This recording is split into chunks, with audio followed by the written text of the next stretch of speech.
Today we speak to the Executive Director, ActionAid International Kenya, Susan Otieno. Welcome, Susan. Thank you, Fiona. It's a privilege to have you here. I'm happy I'm here today. Thank you. Now let's talk about international development. You have worked for ActionAid for over 20 years. How did this journey start? Thank you. Actually, I'm clocking 20 years in June 2025.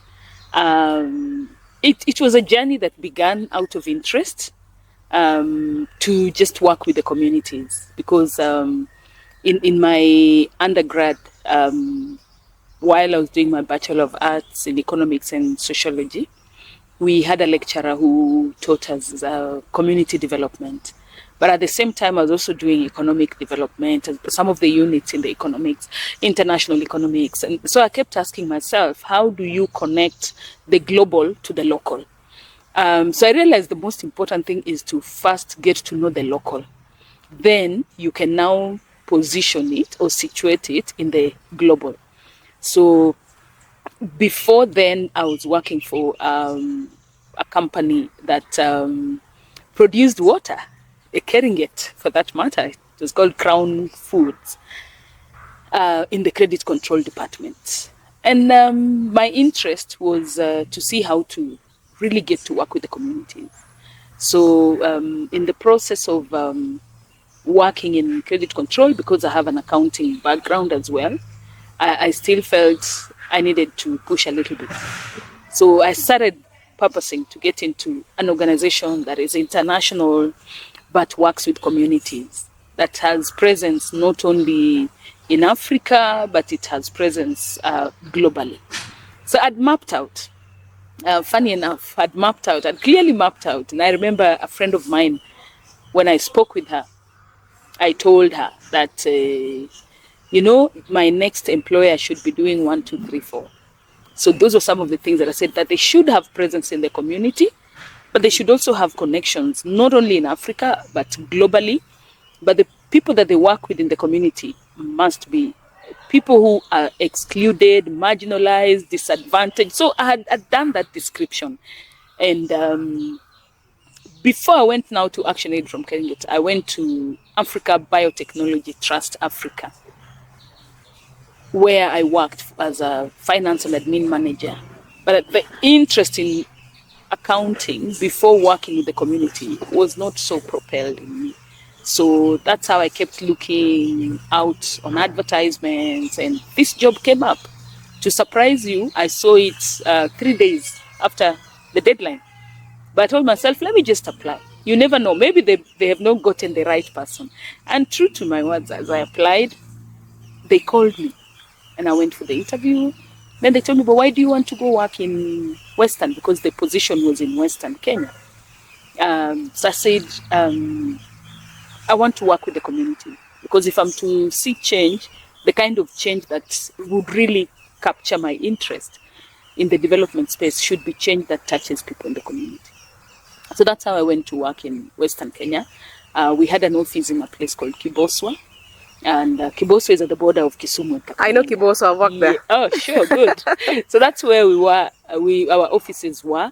But I had to do a lot of travels. So I went in as a capacity building accountant. I was happy because it didn't confine me to the everyday, transactions, record keeping and balancing books and reconciliation as it were, or as it is with the mainstream finance. And that's how I got myself into ActionAid. That was 2005, June, July. And the journey began. I worked with the communities. But the beauty with the organization is that it exposed me to other colleagues in other countries. And that's where now I felt, in Kiswahili you say nimefika. I felt I'd arrived. And so I just started expanding my horizons, wanting to know how are the people in Malawi engaging with the communities. Are they training them? Are they training them in finance? When you find someone who can't write, how do you ensure they will understand when they have money? Because there are people who haven't gone to school, but they can count. So how do they relate? How do they come back to say, this amount of money that you gave me, I bought a cow, which was 20,000, and this, they can be able to account by narrating their story. And that's what we focused on as capacity building accountants. In the process, I also realized that there were many times where we would have funds that would easily be disallowed. Why? Because of the connection that we have raised money, not in Kenya, but from outside Kenya. So probably from Europe. And they need to be accountable to the citizens or the donors who give the money. But here you are working with a woman who's never been to school. For sure you can see the cow, but there's no receipt. So we started focusing on training them. How do you write small agreements? But we realized that we are trying to convert them to be us. So we trained community resource persons. But the journey kept connecting me to what is happening out there that they can connect with. I didn't really want to restrict myself. And that's when I realized the best thing is to get myself into the programs implementation. And I got myself into the programs department, if you can call it. I went in as a program manager for one of the areas in Busia. It's called Budalangi. And through that, we started receiving funding. I remember UNICEF gave some 500,000 Kenya shillings. When you're in the community, 500,000 is a lot of money. Yep. Because we had flooding in the area, and girls were not going to school because some of them would say we don't have sanitary towels, we have to cross the river, we have to, all this stuff. And the families were supposed to be moved to dry areas. They lost everything because the floods would just come at night. It's not raining, it's shining, but because it rained uphill, all that water comes to the Budalangi area. And so with these monies, we were able to move people. We were able now to put makeshift classes. They brought in tents, they brought in tarpaulins for them to put up their houses. So meeting UNICEF, I got the interest of asking them, so where else do you work? And they said, yeah, we're in Kenya, but we're in many other places. And of course, I had studied about international organizations as part of the courses that I was doing at the university. And that alone got me more interested. I was like, oh, so here is UNICEF, which is part of the UN, which has many other, if you want to call them branches, then they're similar to ActionAid. So what are we furthering? Are we taking the story from the community, or are we bringing the story from people outside Kenya? And the interest continued to grow. And that is how I was very, very clear that for me to talk about the stories in Kenya, for me to get into the international platform, I must be very, very aware of the causes of the problems that we see, and let's just say causes of poverty, causes of injustice. Why do we have communities that are poor? Why do we have communities that are considered rich? Why do we have nations that are considered poor? Why do we have nations that are rich? What is it that people did differently? And how are we doing our things? And so slowly I started realizing that when you now move to start projecting at the international level, it goes beyond just the day-to-day. Yes, the effects will be seen on the day-to-day. I eat 1 meal a day, then there's a reason why I'm eating 1 meal a day. I plant and I don't harvest, there's a reason. It rains and everything else is washed away. It's always connected to a process that can be linked beyond your national borders. Yep. And looking at why is it that girls in Kenya, for instance, there are still girls who've never been to school. And we're talking about universal primary education, just a basic primary education. Why is it that it's happening in Kenya and it's not happening in other places? And that's where my interest grew, to really want to step into the international arena, to be bringing that knowledge, but also majorly going with the real happenings, the real experience of the communities that I've worked with, to that platform. And so if they're talking about poverty, I would say, don't talk about poverty that you haven't seen or felt, this is the poverty that we know. So that's how the interest continued to grow. And till today, even working in ActionAid Kenya as the executive director, I still find it very, very interesting. And I do it intentionally to be on those spaces, to be able to go in with a real scenario as people are talking about international matter. You're very confident. Thank you. Where do you think this confidence came from? You always speak about Mukumu girls. Did Mukumu girls in any way shape who you are currently? Yes, it did. Among other contacts, I would say so. I grew up as a second-born, and I was more of an only daughter until my sister, who's my third follower, came. So that was like a span of 10 years. That's when we got a second daughter in the family. And I was very close to my father. And that's why, for me, I believe fathers especially have a role to play in engaging their daughters. And if you engage it from a patriarchal position, you lose everything. Yeah. But if you engage it from an empowering point, you really, really benefit the community.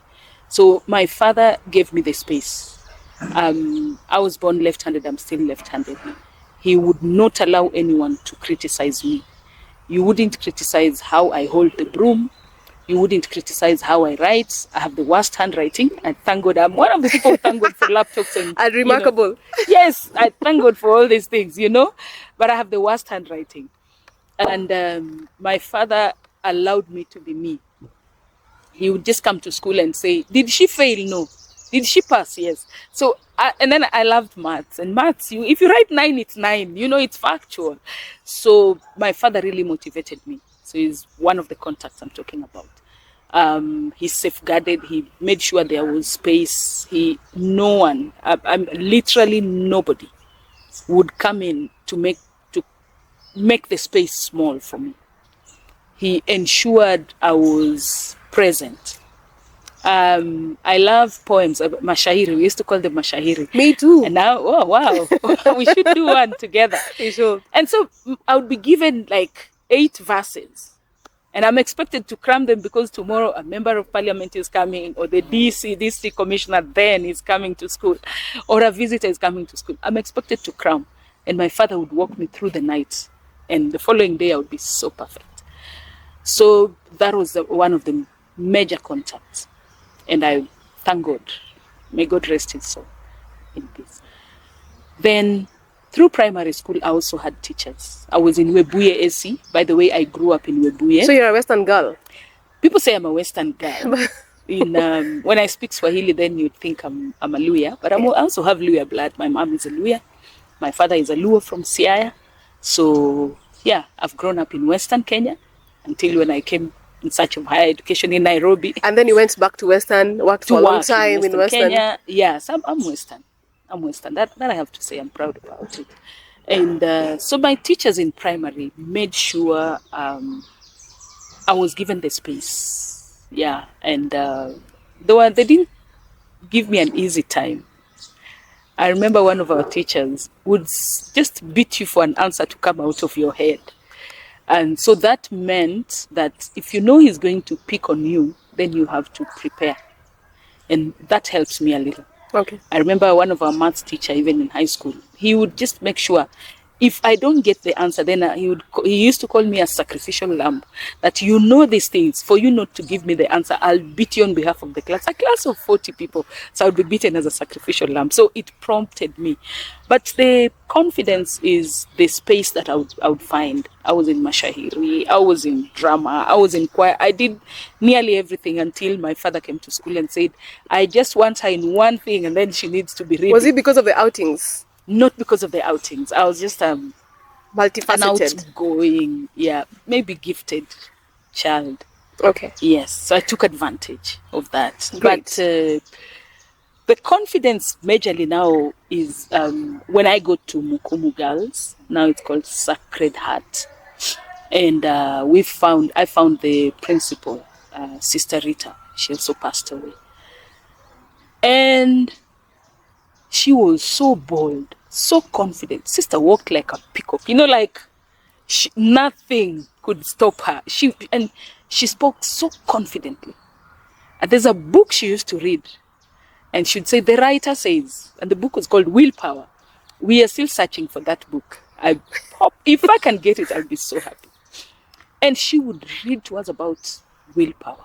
That's when I realized everything else that you're supposed to be can be prompted from inside. So everything that had happened while I was young was about the environment. Mm-hmm. It's in Mukumu Girls that I started now pushing out what was inside me. Maku, you may say I was confident, but I was never a prefect. I was a bit naughty, a bit. I wasn't very naughty, I was a bit. So the teachers didn't even know where to place me. One time they wanted me to do domestic science. They told me, she'll ban the domestic science room. So I was taken to German class, which I didn't mind. At least I can greet someone.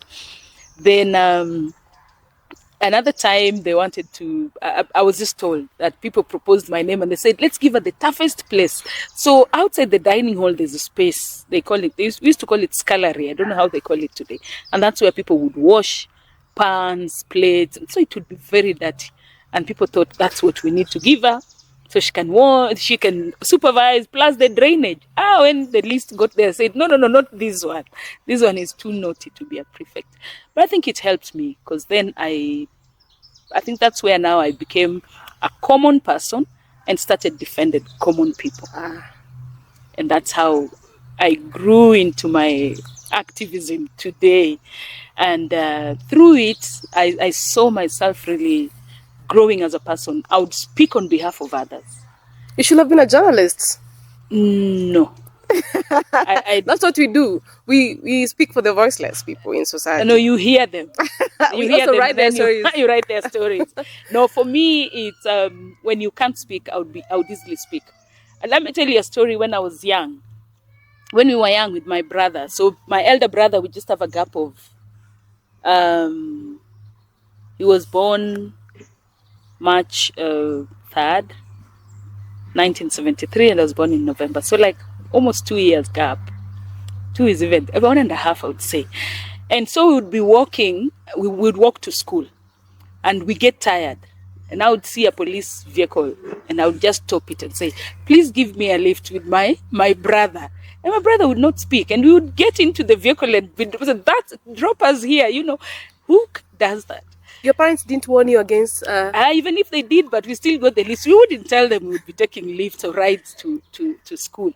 But you can imagine flagging or whatever and stopping the vehicle. Yeah. And so even the policemen would wonder, who is this small girl? Yeah. And the other thing that I used to do, which is a little bit naughty, is as a defender. That's why I say I started defending people from a long time ago. I would fight on behalf of my brother. So if somebody offended him. Physically fight? Yes. Wow. Yeah, but a good fight. Yeah, I would just come out and first and foremost, I would state his case. Yeah. Or state our case. No, this is wrong. Why have you beaten my brother? Yeah, and I remember when I started school, I was in a school where my mom was a teacher. I had to be transferred because I used to beat up children. Like, why did you beat him? Before you speak, why? The way kids play. But majorly from Mukumu, then when I go to campus, that's also another space that helped me to just support the women students. Mm-hmm. Yeah. So were you in Warsaw? Yes, Women Students Welfare Association. Yes. Yes, I was an official, I remember. Okay. And I remember one naughty case where it was more of bodily infringement. Because you would probably be in the bathroom and people would come and, you hear men and they want to peep and, and you can hear what they're saying and you're in the bathroom, you're taking a shower and you're trying to cover yourself. And it became very difficult for most of the girls. Mm-hmm. And you guys shared bathrooms? We had clothes. No, not really. We had female hostels. Uh-huh. And then we had male hostels. Okay. Except for one of the halls in main campus, hall 13. Okay. That they shared. But even if they shared floors. Okay. Yeah, so it was very embarrassing that somebody would, in their right senses, would actually come and they want to peep. And so we complained about it, and at some point people were like, but What's the problem? What's the problem? Why are you peeping? You know why? Yeah. You know who's given you permission to peep? And so we decided to take actions in our own hands. And we got one of them, and we actually made sure he was from marched to Central Police Station. So not even to the Dean of Students' office. No, we just said we don't know whether he wasn't a student. So said if he's not a student, how are we dealing with dangerous non-students? He needs to be at the police station. Yeah. But it didn't end well. I remember my room was at a corner, and people came and they stoned it and all that. But at the end of the day, people came to stone your room. Yeah. Because of that incident. Yes, they felt I'd exposed a male student. They thought it was a student. Okay. Even if it was a student, it was still wrong. But that guy was not a student in main campus.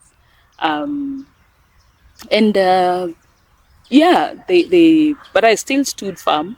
I remember we actually said the female students will not go to classes the following day until the vice chancellor came, Professor Gishaga, if I can remember, and the vice chancellor academics, Professor Karani. They now came to address the female students, and we told them we just want security, we want safety. It's a bodily integrity. You cannot truly come in and just infringe on our privacy. It's not right. You have no permission. If I've not permitted you, why would you be doing it?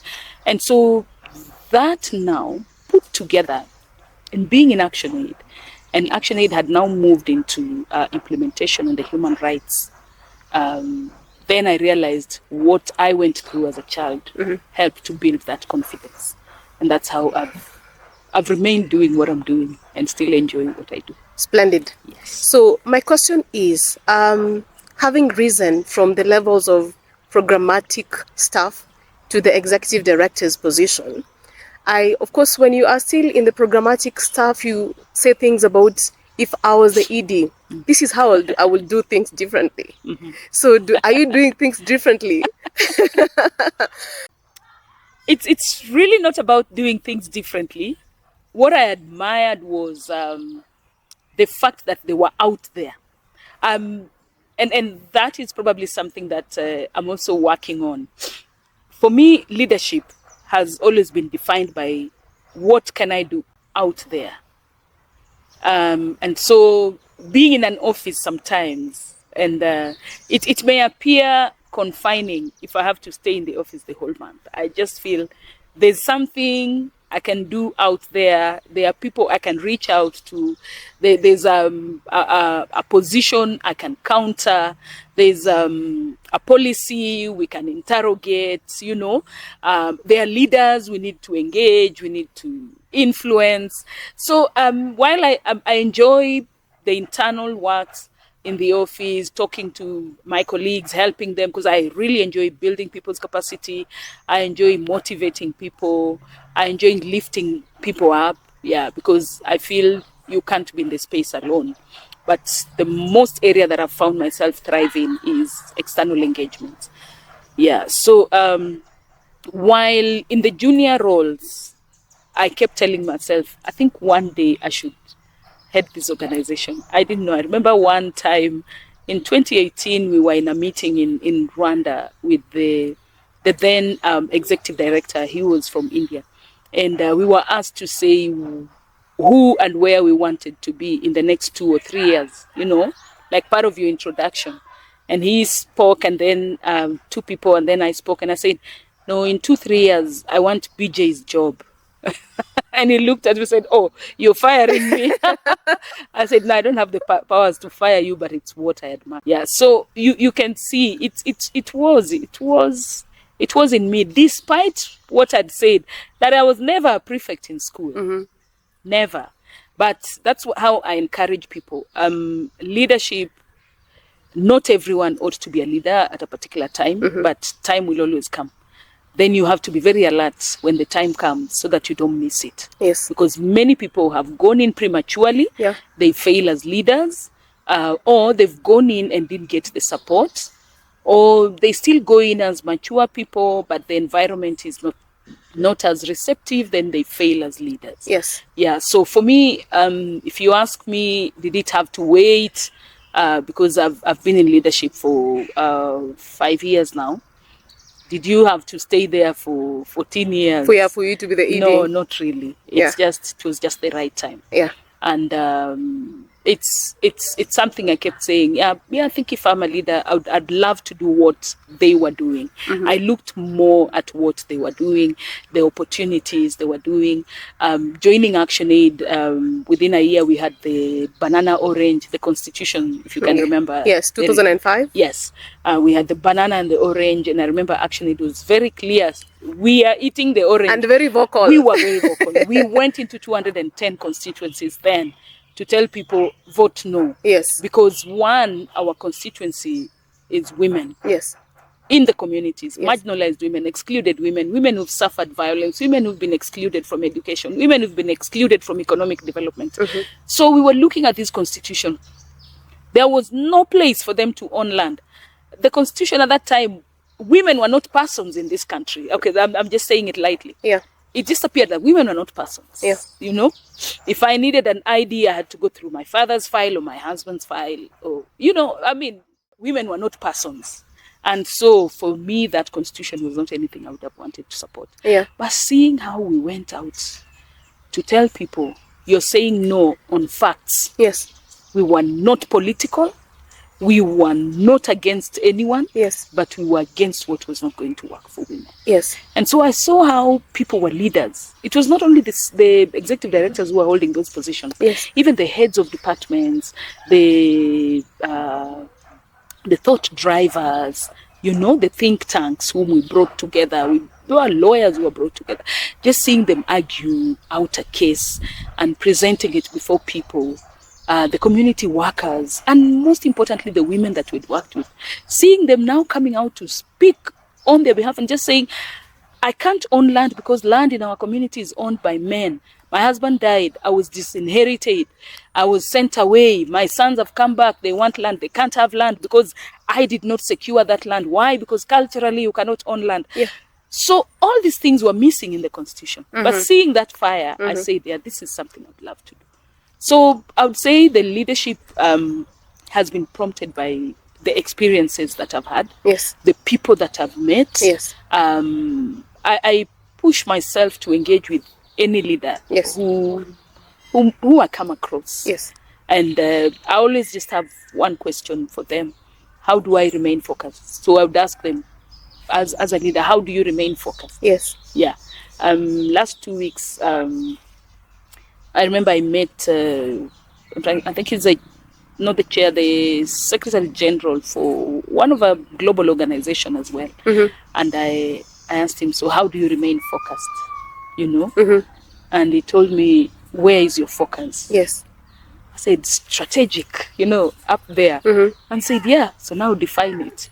So it's a way of checking to see if you're doing the right thing. Yes. Yeah, but he brought in the element that I said, the internal issues, and he said, I hope you don't think up there and forget that you need to move with everyone. Yeah, what makes ActionAid International different? Because we have very many civil society space organizations in Kenya, but a lot of times you see some that in some issues they really take a back seat. What keeps ActionAid on toes, and you as a person, as the leader for the organization?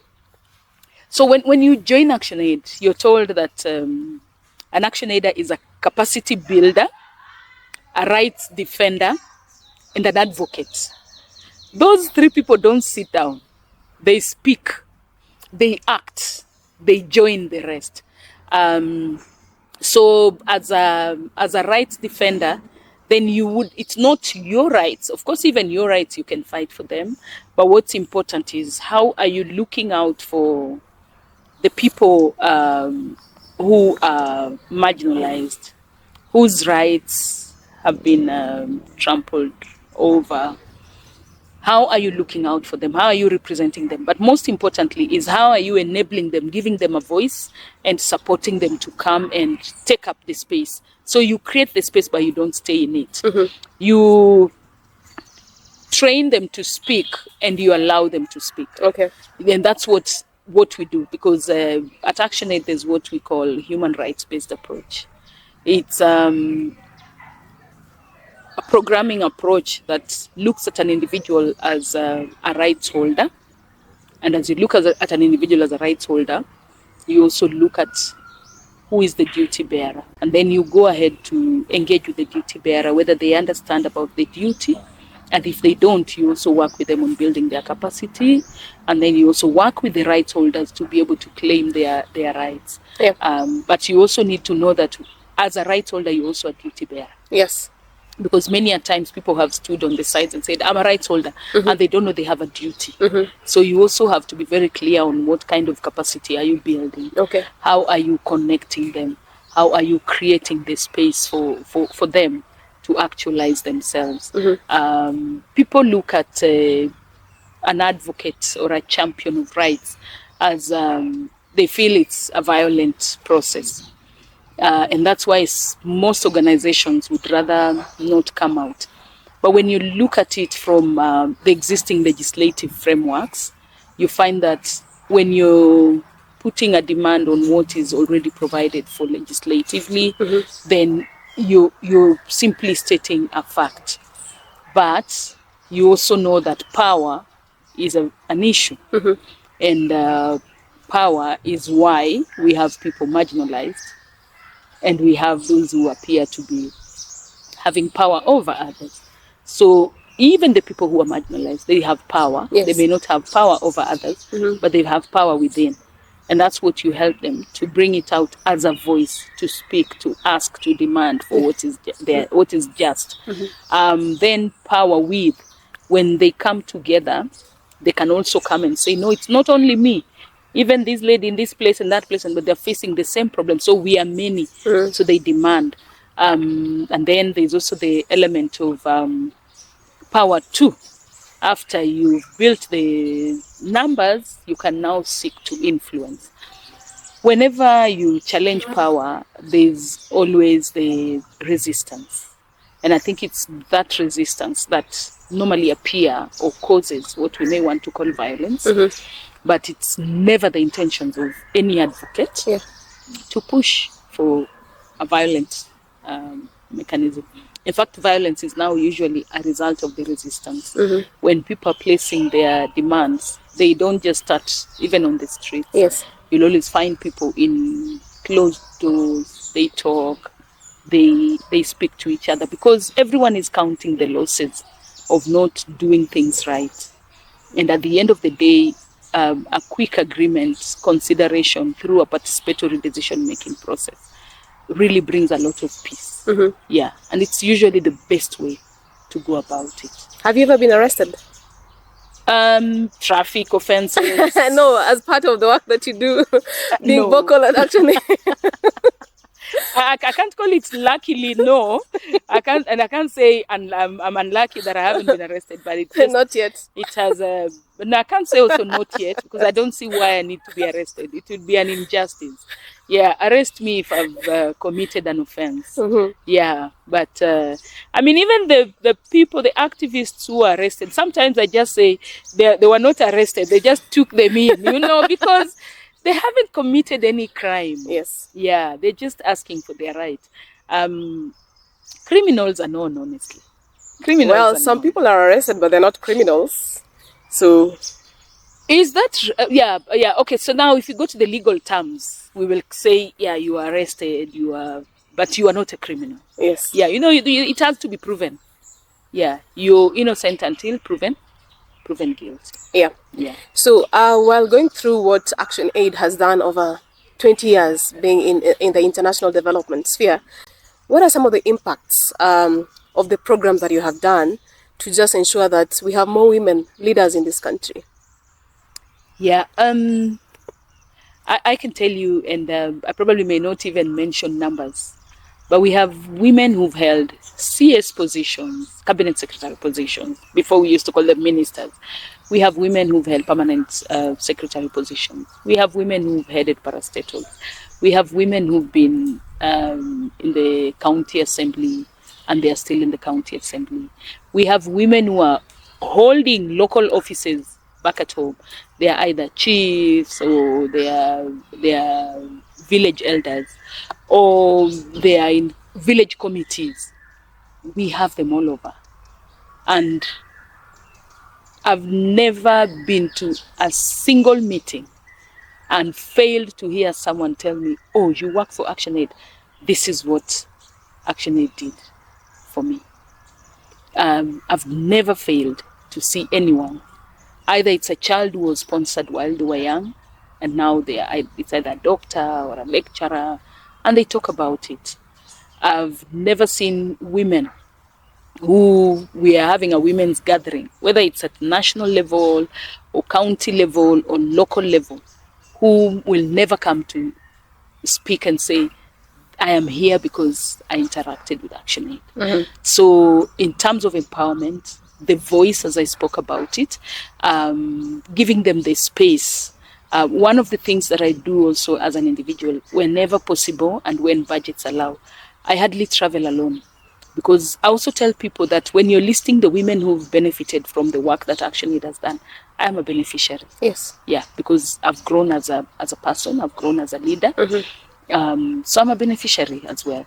And so anytime I get an opportunity, I like going with someone, mm-hmm. either a colleague or somebody from the community, because you won't be there forever. You have to create that space. You have to create the succession.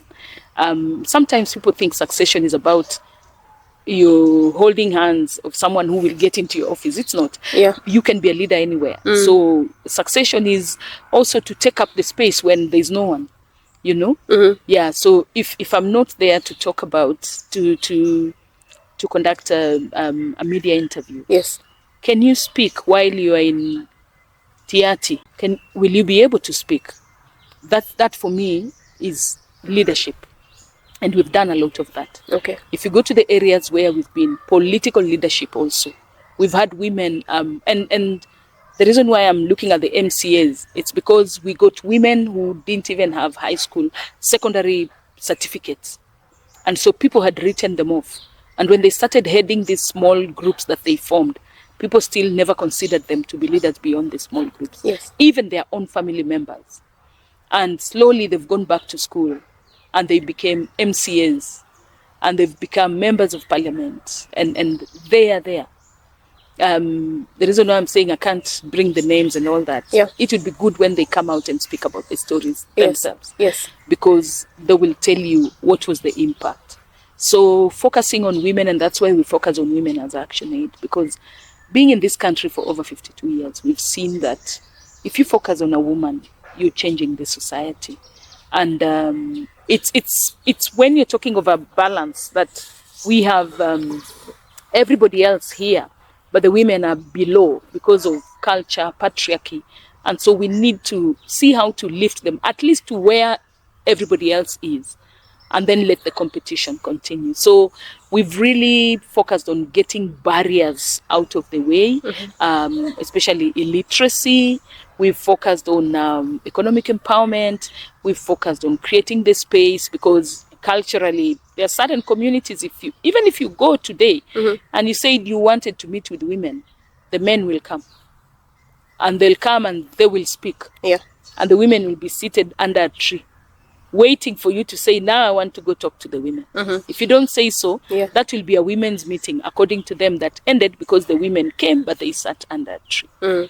But through experience, we have come up with mechanisms and means of creating that space for them, bringing them into decision-making spaces. Mm-hmm. I remember I asked one of an ActionAider who worked in the coast, the early 2000s, when we call that group Sauti ya Wanawake, mm-hmm. was being formed. Mm. And there were clashes in Likoni, if you can remember, some early 2000s, some clashes.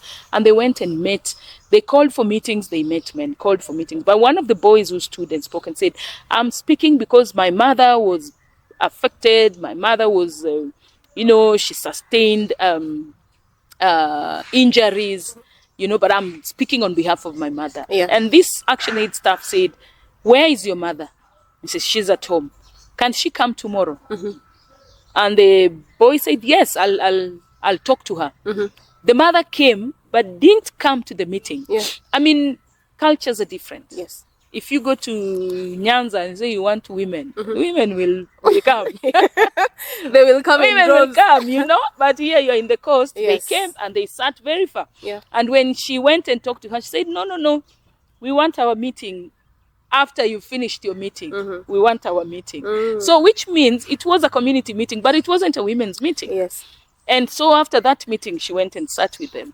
And that's how today we have an organization called Sauti ya Wanawake. Okay. That emerged from, it's the voices of the women. Yes. It emerged Is from, it all over the country?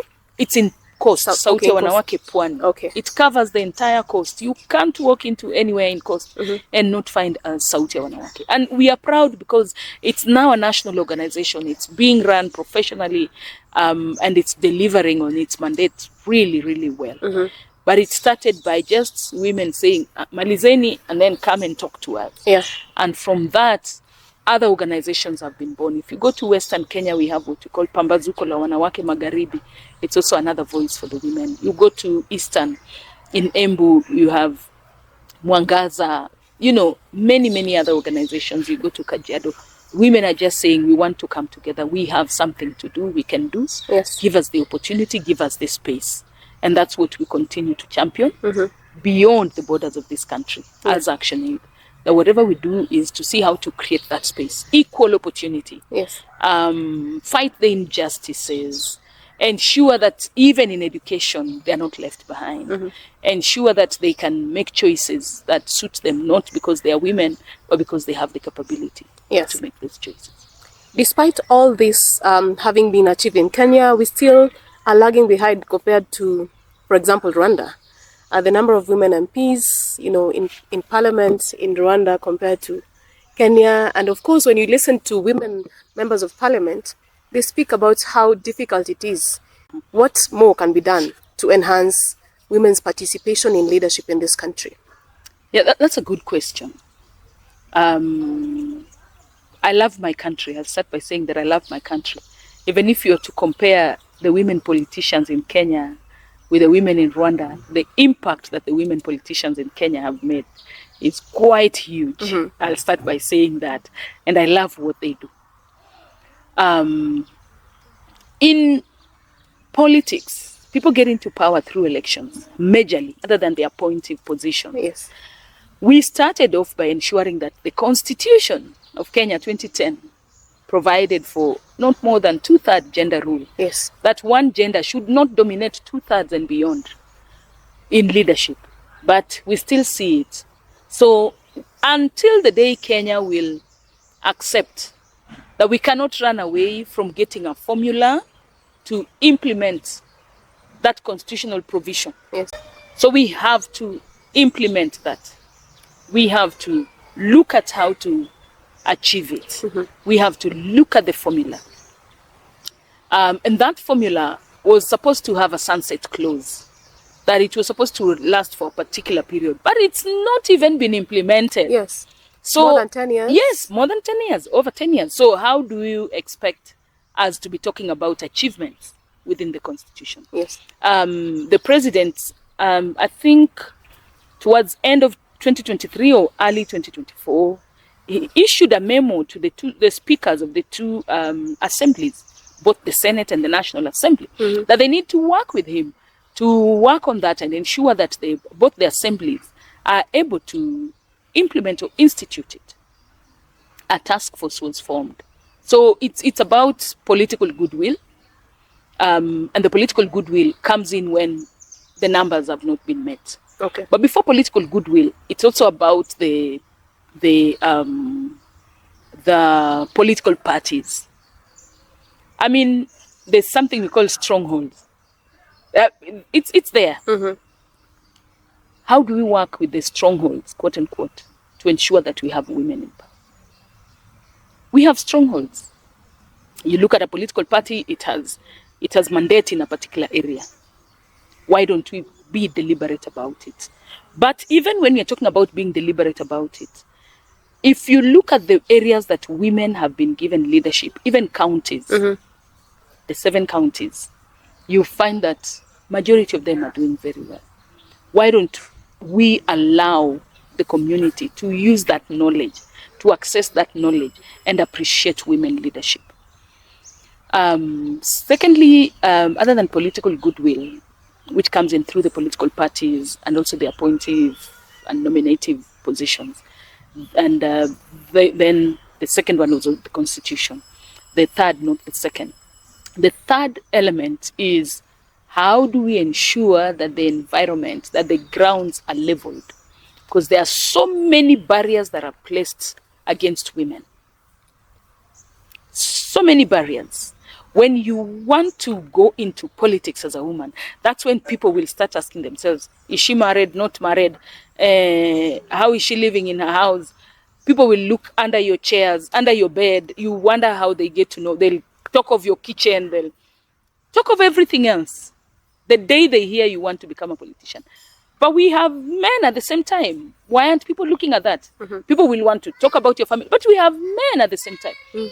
Why aren't people looking at that? Why aren't people considering that for them, for the men? Yes. It's because it's known that men are meant to be leaders, but for women to be leaders, there are other yardsticks that are placed, other hurdles that are placed for them to cross over, and they're not for men. Mm-hmm. Your morality, your sexuality, everything will be put on the table.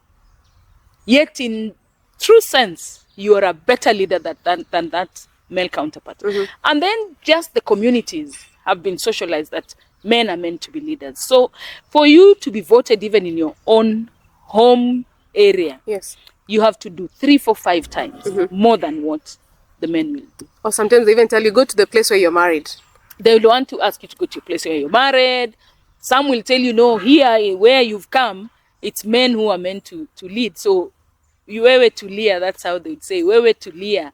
And when you're thinking about your home, where you actually need you and you can bring the change, and then people again start looking at you like, why are you coming here to cause havoc? Yes. So those are the hurdles which we need to move. You know, for me, if we can stop this thing of I came from this area, I'm married here, I'm living here, or I don't know, I'm what and what. Should be a leader anywhere in the country. Anyone can lead anywhere in the country. Yes. But it's unfortunate. So for you to join politics, and do you need to be a bad girl like Millie Mabona for you to succeed? That phrase bad girl for Millie Mabona is not really the bad girl the way we understand it. Yes. Yeah, she's one of the best. And she's my icon and a role model. As in, you have to really be a tough cookie for you to be able to. And so she uses the term bad girl because it's what the society brands women who are like her. But if that term can, for me, this is why I always tell people, in many cases, I look at how can we change the narrative? Yes. How can you change the narrative? The moment you change a narrative in any situation, you get it right. Mm-hmm. Why should we have certain descriptions of girls and women when it comes to leadership that men don't have? Yeah. Don't men heckle? Yeah. They heckle each other. Very rough. I mean, just watch the news. Yeah. You find that even in funerals, they will heckle, they'll say all these nasty things to each other. They'll even shout at each other. Don't they do that? They do. But who calls them bad boys? Who calls them bad boys? I mean, if you watched the news yesterday, we should be calling many of them bad boys. Yeah. But no, that is heroism defined in the African context. Yeah. But if you come out as a woman with such traits, then you're a bad woman. You're not a wife material. You're not supposed to be a mother. You're not, you should go back home. Your brothers are like, no, you are not able to live well where you are. All those nasty things. For me, they don't count. What counts is the ability, and everyone can lead. And women are better leaders. Women are better leaders. Thank you. One of the grassroots... Sorry, if you can allow me, yes, I just want to talk about the electoral institutions. Mm-hmm. The electoral institutions. We have the institutions that are charged to ensure that elections happen in a safe way, just, Mm-hmm. And so these institutions are also critical players. Yes. Yeah. We can never leave them behind. We can never leave them behind. Mm-hmm. Yeah. So if we want to talk about judiciary, we want to talk about, it's called the Electoral Commission. Yeah, the IEBC. Yes. Yeah. independent Boundaries electoral and commission. boundaries commission.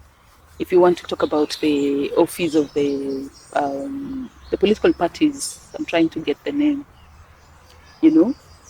political party registrar. If you want to talk about that office, if the police, the law enforcement, they have a responsibility, and all these are electoral institutions.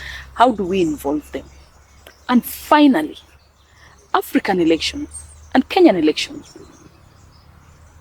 Why would we have global interest that would always come in to influence the outcome to favor them? These are some of the things we need to ask ourselves. I think it's in all African countries, there's usually an external, a heavy international, influence. But that is when systems and structures are not working.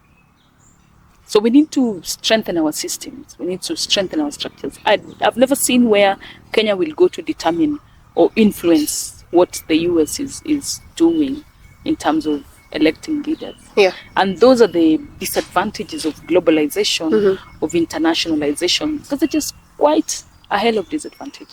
And because it tilts even the free will of the people. Yes. Yeah. And many people don't like talking about it.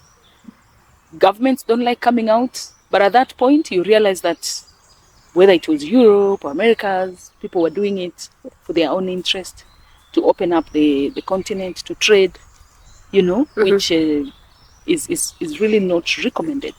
I would rather we bring in the independence in the electoral process than influencing for our own gain. And for me, as long as that continues, then it's just saying that colonization never ended.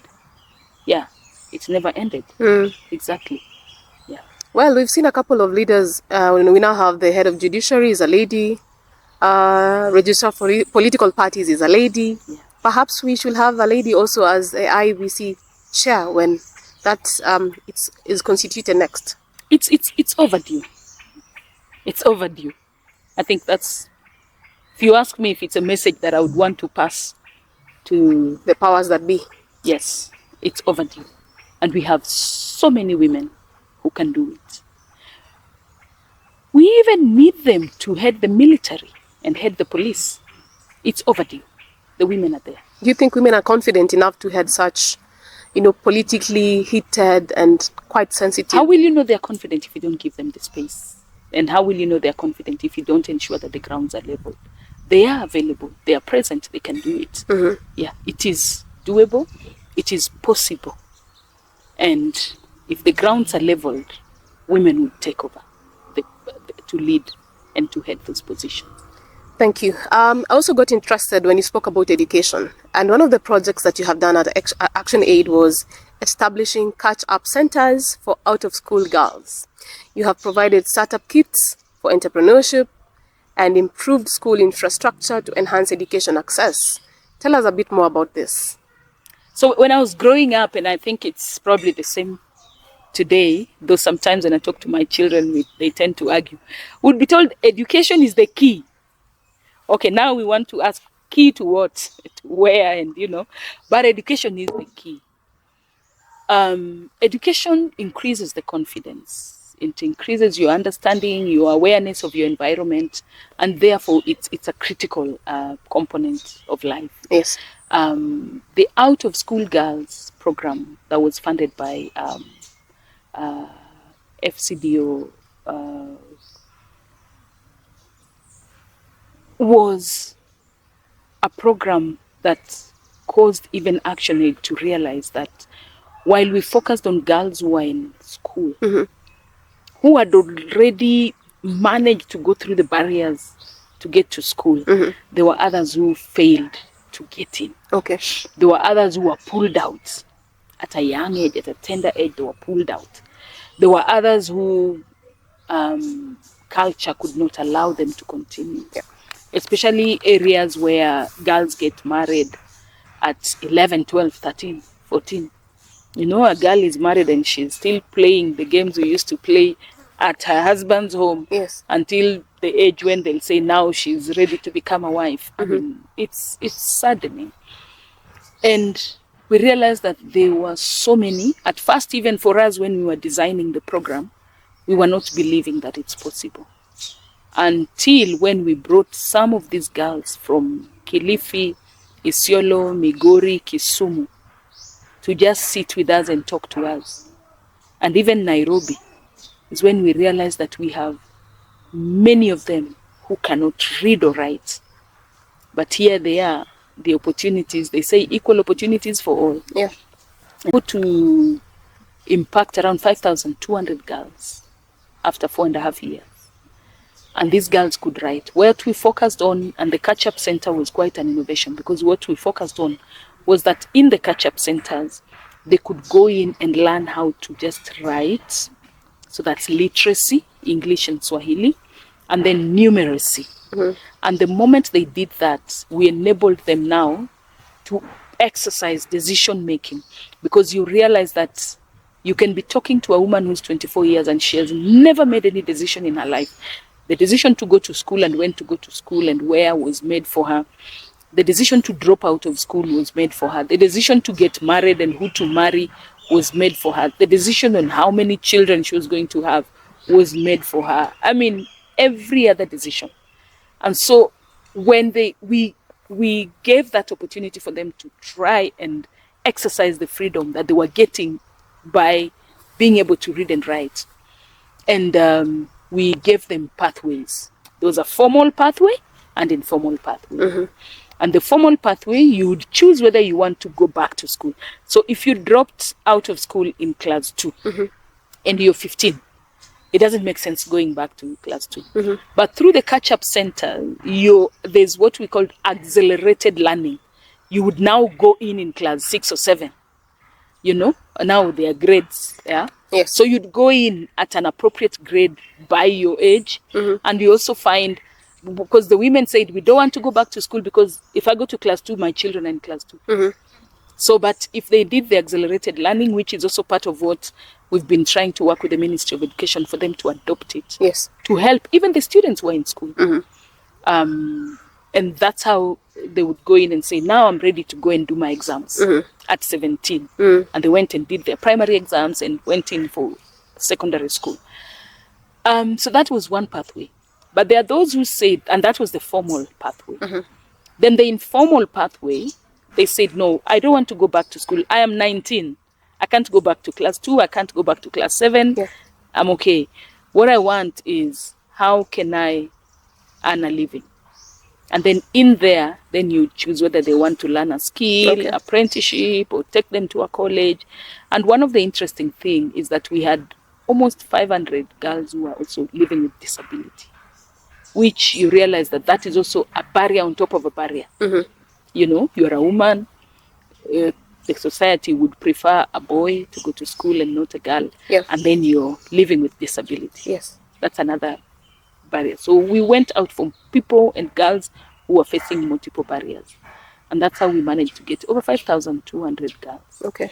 Yeah. Some went back to school. Some were given aid, hearing aid, brailles to be able to stay in school, wheelchairs to be able to take them to school. But what was also very important was parents were part of the process. Mm-hmm. And they realized the role that parenting play in ensuring that girls get education. Mm-hmm. Yeah, right now if you go to a place like Isiolo, you'll find girls who are running their own shops. The society has accepted them. The society is referring every donor to them. Mm-hmm. Like, go and fund her, because other than that shop, she has a beauty school. She's teaching the girls. Mm-hmm. What wasn't happening. They were written off. They'd been written off.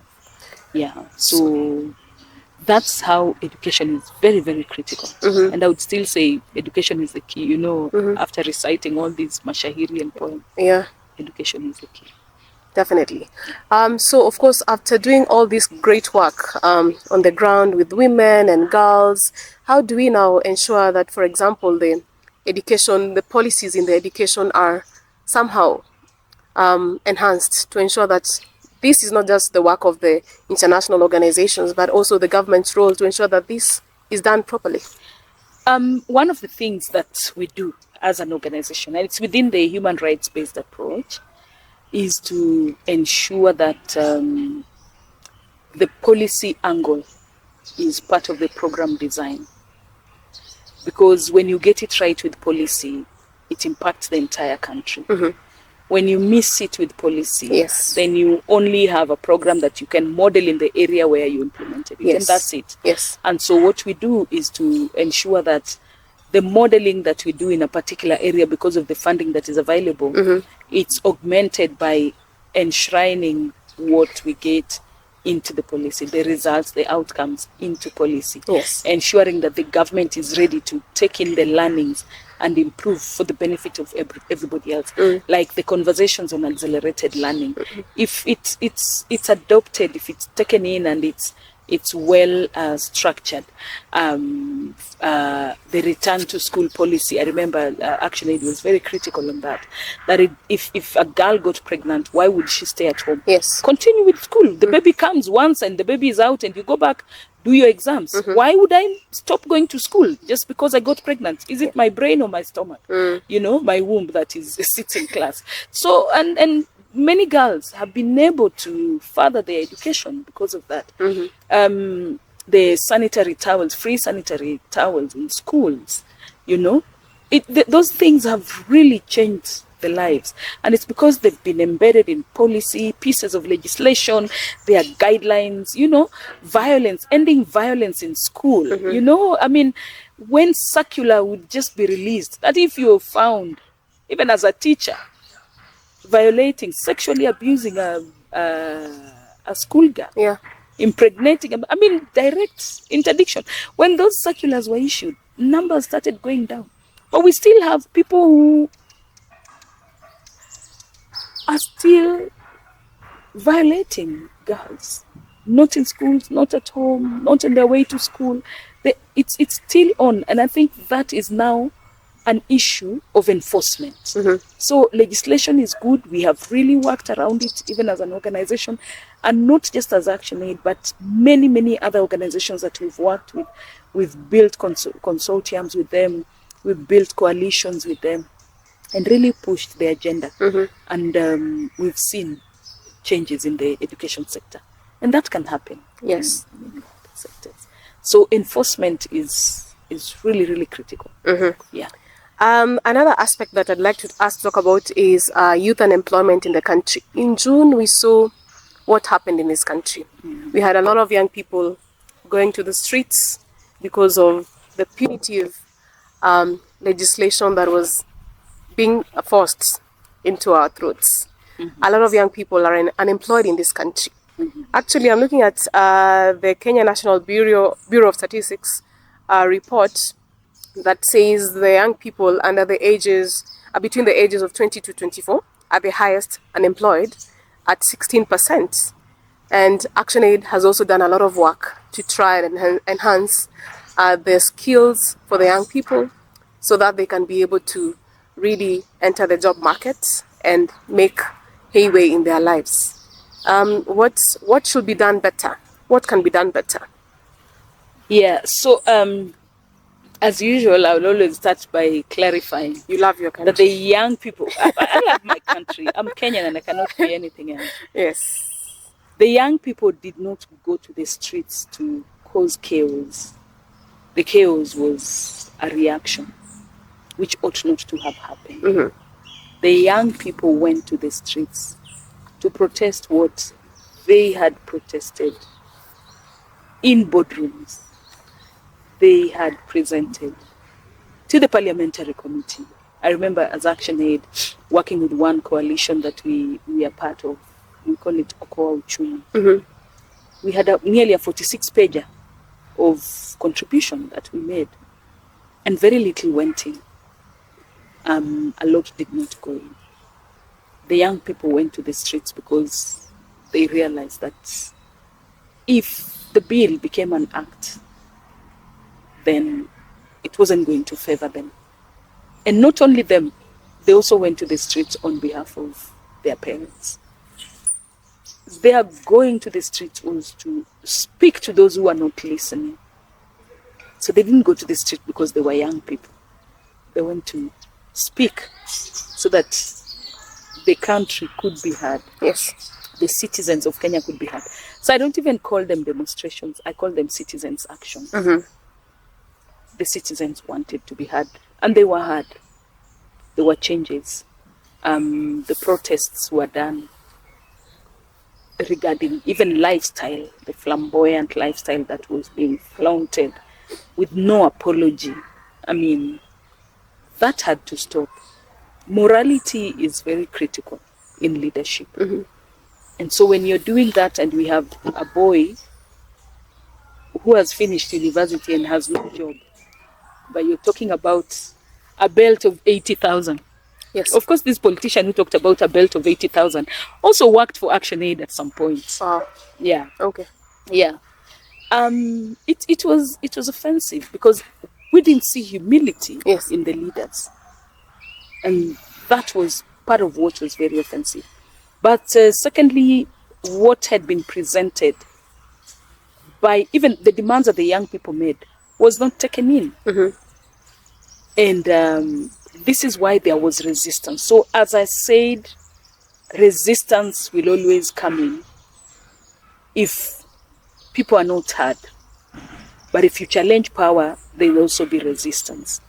Kenya needs to move to a state that can dialogue. And not dialogue so that people can go away. Dialogue so that what has been shared can be utilized, can be put into practice, can be used for decision making, can be used for making legislation, you know. So this is what we still see is lacking. Yes. That the citizen, once they elect, people go in there and they behave contrary. I think it was a reminder for our leaders that you didn't get there by your own choice. You were elected and you owe the people who elected you. So it was a big reminder. So that aside, we're talking about vocational training and the skills for the young people. Yeah. While there has been goodwill in the education sector and the curriculum that has been brought forth ever since we started 763. No, I'm told before we were born there was class 8, and then there was 763, and then there was class 8 again, and then there's CBC. There has been good intentions. I think what has always been lacking is investment. Yeah. Even today, if you talk about the capitation in school, just for a child to be in school, the amount is not enough. So that's why you find parents subsidizing when we are here saying free primary education, universal primary education, but parents are still subsidizing. Why are they subsidizing? Yeah. Why are they chipping in when we say it's free? These are the questions we need to ask ourselves. Is it that we are not investing adequately? And that is true. A country like Kenya should focus on domestic financing for education, so that when the donors, the international world, does not fund our education, we do not suffer. But that is yet to happen. Okay. So it's just about prioritization. It's just about the national debt. It's just about the pending bills being paid. It's about taking development where it belongs. I mean, this December got me worried. How come the road to Busia is not dual carriage? Every year we see that problem. Exactly. Does it mean people from Limuru going downwards don't matter? Everyone matters. Yes. Every life matters. So it's, what is the prioritization? Why do we have SGR? I think, is it Narok or Naivasha? And then we have the old locomotive, you know, my kids used to call it chuku train. Yes. That goes to Kisumu. It takes 12 hours. Yes. And we know that from here to Kisumu, compared to here to Mombasa, Mombasa is closer. Yeah. We're taking 4 hours. Now you want us to take 12 hours going to Kisumu. You know, it's Kisumu is closer. Kisumu is closer, of course. So why do we have such kind of disparity? Why can't a leader get into power, and once they're in power, they consider themselves as, I am the president for Kenya, Yes. for all Kenyans, not those who voted for me. That's what leadership means. Yeah. The choice is one process. through elections, but once you get it, it has to be considered in that manner. So even for education, we just need to invest. We need to invest in the follow-up classes, in the follow-up. If it's about career choices, what are we doing in schools that can lead our children into better decision? But you cannot talk of education system and you don't invest in the teachers. How will they know how to teach it when they came from 844? I remember when I went to Form 1, we were given teachers from the 763. And I remember my maths teacher would walk in and look at us and say, am I in a primary school or I'm in a high school? You know, which class is this? And you'd say, Form 1 East. And he looks at us. And one time I think he was just annoyed. And he said, I don't know why I'm smelling milk in this class. He was just telling us that we are babies. Yes. Yeah. It wasn't good. It was a bad statement, but we all decided to work hard and prove to him that we were not children. We had merited to be in high school. In fact, we had been delayed by 1 year, you know, given class 8. So how well do we prepare? How well do we invest in our education system? Yes. A curriculum is one thing, but investment in the system is another. Then, how do we become a producing economy than a consuming economy? Yeah. Because if you produce, then you create employment. But now if you're a consuming economy, you're consuming what others have produced. So you're just growing them, yes, and not yourself. Kenya has not reached that level. Africa has not reached that level. But what is the problem? Because we have our leaders traveling to these international countries, you know, they go to Europe, they go to the US, but we still import toothpicks. What is wrong with our country? When you talk about travels, you want to ask yourself, why do they travel? They travel and they see how the developed country has developed itself. Who so what is holds so them? difficult? The citizens should. Who holds them accountable? The citizens should they hold. report somewhere. If a government staff has traveled, they report somewhere. Yes. When you come back and you're doing your back to office report, how are you projecting the learnings for you that you want to use them, you want to change the country, you want to improve? Do we have them? Leaders who want to change the country? We have the leaders. I think it's about accountability. And so as citizens, we come in at that point of accountability. But it's unfortunate that we always wait for them kwa debe. You know, like, he's not behaving. Yeah, we'll wait. But people have learned that you can impeach them. And as it has started, it has not stopped. It will continue. People will be impeached. Because now, people have taken back the power that was in their hands. Yes. Yeah, so I think leaders need to be held accountable. But even, leave alone being held accountable, they need to see themselves as accountable people. As people with morals, people with dignity. Yes. I cannot blow 1 million on a trip and then come back and my country will not benefit. Yeah. I'm saying 1 million because you'll not go alone, you'll go with a team, you'll go for days, you know. I cannot. And the high per diems. It's sad. It's sad. It's quite sad. I don't even want to talk about per diems, but it's sad. So before we close, and we'll definitely have you back because there's a lot of international development issues that we haven't touched on today yet. You have really done a lot, and we could learn a lot from your experience having been in the field for 20 years plus, to see how you've been able to integrate the local with the international and what other leaders can actually do to enhance the international development space in this country. Land rights is quite a pertinent issue. From the programs that you have done, how has this enhanced women's ownership of land in this country? Land is emotive. Very. Land is very emotive. But the fact that women can now own land was the right space. There has been several campaigns, and ActionAid has also participated and led many. I remember we took women to Mount Kilimanjaro to just voice their demand that women too can own land. The campaign was called Women's Land Rights WALA. And they went to Mount Kilimanjaro, climbed to the peak, just to campaign. Today we have women who own land.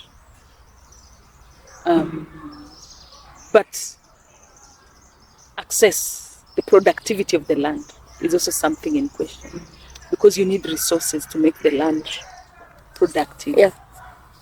But we also have women who can only access because they don't own the land, and so they can't make decisions about the land. And so whatever is planted on the land is determined for them. Or if it's not determined and they're the ones who've planted it, then when the produce is out and it's collected by the cooperatives, the name on the title is not their name. That's the person who picks everything that they have worked hard for. Yes. So we are also advocating for joint ownership where possible, because this is family property. Joint ownership. We are advocating for alternative recognition.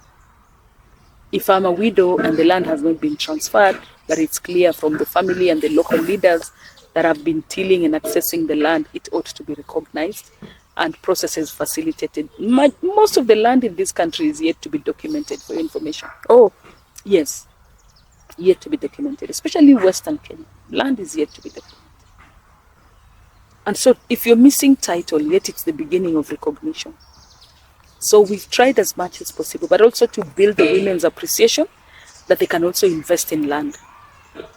Yeah, you don't really have to wait for someone to buy the land if you can buy, and then you go put up your investment in it, and then in one day, the whole investment becomes somebody else's. Yeah. If they are not there or if things don't work, we encourage women to invest in land. Mm-hmm. It's no longer uncommon. It's no longer traditional that land can only be owned by men. That's why I started by saying women are now persons in this country. We are people. Women are people. You know, if you're applying for your children's passport or ID, you don't have to go look for a father, sorry to say, some who may not be present. You are a person. Your file, your children will apply for their passports through your file. These are the benefits of the Constitution, and we have to actualize them. Yeah, it's important that women also come out to actualize. Yes. When someone is taking your land away and the law is here, what do you know about it? We also have to step out of our comfort zones. Yeah. It would be said that for you to feel well taken care of is when somebody is doing things for you. It's no longer the case. You disenfranchise your children. Yes. You can also do those things for them and your children. Yeah, so participation, contribution. That's why we really advocate for women empowerment, economic empowerment. That you can also bring something home that can improve the status of the home. And it has happened. Homes have changed because women have started chipping in, bringing in what they are able to bring. So land rights are critical, and women land rights. It's good we approach it from that point. Women land rights. That let women own land. Because even when a woman owns land, that land will definitely devolve to the children. Yes. Very clear. And ancestral land right now, the law also allows that fathers are actually supposed to bequeath their daughters. Yes. Yeah. But whether it's happening, how well it's happening, I'll leave it to the public. But I think it's time parents did that. Yeah. Thank you very much. We've discussed a lot. There's still a lot that needs to be discussed. But one final question. Where do we see Susan in the next 5 years? Oh, interesting. And it's an interesting question. And I'm asked, sometimes I ask myself whether I know where I want to be in the next 5 years. I'll still be here. I'll be defending rights. I'll be promoting women's rights. I'll be promoting marginalized communities. I'll be promoting education for all. I'll ensure resources are equitably shared. I'll still be in this space because there's a lot more to be done. Yeah. Thank you very much. Thank you for creating time for us. You're welcome. This is the very first episode and we're having you here. So I feel very much privileged to have you. Thank you. And looking forward to having more conversations with you. Thank you. Thank you.